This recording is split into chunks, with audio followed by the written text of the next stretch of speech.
Hi, this is Wang. Welcome to my theater appreciation video. Here is the play I watched at Thursday, April 25, 2024, called The Tick Tick Boom. It's original written by Jonathan Larson and directed by David Sand at George Street Playhouse. So, I first want to introduce about a little bit Jonathan Larson. He was an American composer and playwright, best known of his play Rent, which I think is shown at the Broadway before, which makes him won a lot of awards. And Larson often explores social issues such as multiculturalism, drug use, homosexuality, and AIDS in his work, such as Rent, which is the first Broadway play includes some stuff like drug use and homosexual, and the Tick Tick Boom, which we are showing here. So let's talk about the stage of the Tick Tick Boom. The stage was designed as the in the year 1990 at Soho, New York. Uh, let's there's something of the show makes me feel interested and want to share them with you. And firstly is the stage design, which particularly the using of the props. Firstly, let's say here, this part of the stage. This part of the stage has a multi-way to use, such as the bed. The bed which the main character John and his girlfriend Susan was slipped on it in the second scene, and it also you can use as the floor in the John's apartment. And also, it is also the stage of the come tour scenes in the show Superbia, which is the play the John written and directed by in the end of the almost the end of the show. And also here, this is a bar counter. It can also used as well in there the two times in the show the actors turn the bartender around and boom, it's become the Michael's car. It's Michael's BMW, and the actors sitting on it and pretend they are driving. It's a conversation between their driving, and certainly is this electronic keyboard in the middle of the stage. You can see it's very very middle of the stage. It is not only the keyboard. It's not only an electronic keyboard. It is also the checkout counter in a scene in the middle of the show where John met his coworker, the female coworker. It is the scene where it is a checkout counter of the place where John met his female coworker. And here is the shopkeeper was also acted by John Lee, which is also Michael. Well, we're talking about later. Michael's actor. And in the very beginning and the very end of the show, John was sitting behind the electronic keyboard and tried to play his music in the musical. He written is which called a Superbia right here, like we mentioned.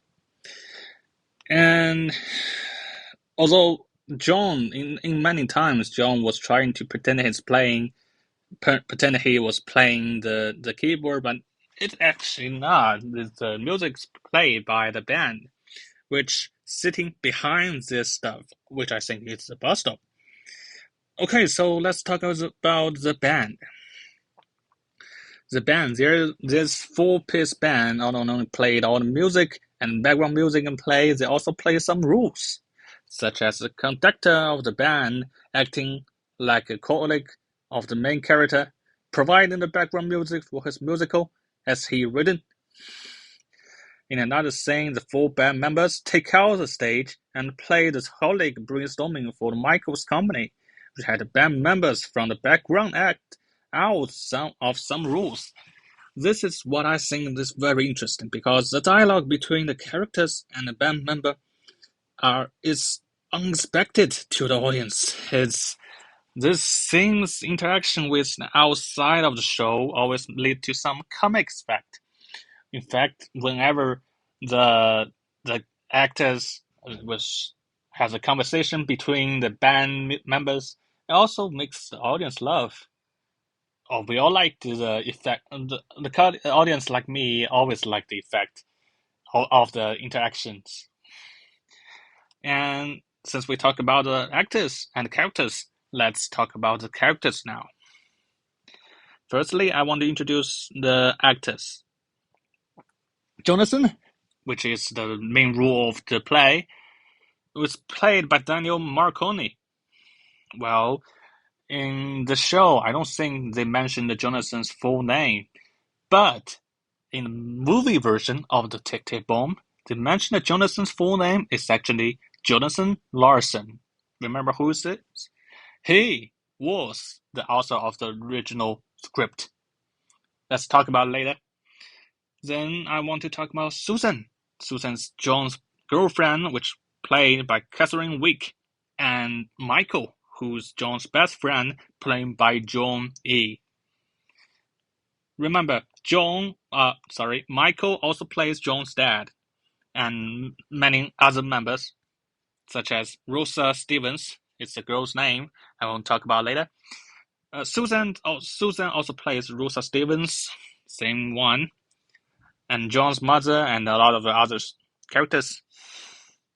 So, the actors and the characters. The choice of the rules is always also one of the most interesting points in the drama, because there are only 3 actors in the drama, but additionally in the main role, there are some roles 3 actors need to guest play. For example, Michael's actor also played John's father.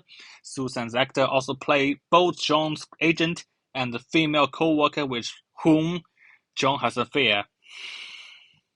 The act of one actor playing multi roles can have several effects. First, it can control the size of the cast, eliminating the total number of the actor on the stage between 3 actors and 4 band members. And in some cases, this combo can have a lot of comedic effect. For example, John's agent, who is Rosa Stevens, his agent was always played by Susan's actor, but as soon as the last scene ends before the actor has no time to change, the actor plays Michael's enter into the scene where his agent costumes and eliminating his agent's accent. At the same time, the scenes of male actor playing the female role made all the audience laugh. We all loved the scene. Well, here's some conclusion of the show. In 1990, we met John, a young theater composer working in the New York City restaurant. Well, he was also writing his hopes will be next great American musical. As his 30th birthday approaches, John struggles between love and the creative pressure and a lot of pressures and to create something compelling before time runs out. John's under the pressure from different sources, such as his girlfriend Susan's dreams and artistic life beyond New York City. Her relationship between John is getting worse. His friend Michael gave up his artistic dream to financial security, and to John's admiration, he succeeded. John's 30th birthday is coming up, and he worries that he's too late and too old to have a change, to leave something for his word and for his life. The musical explores the question that audience answers are all. What should we do with the time we have?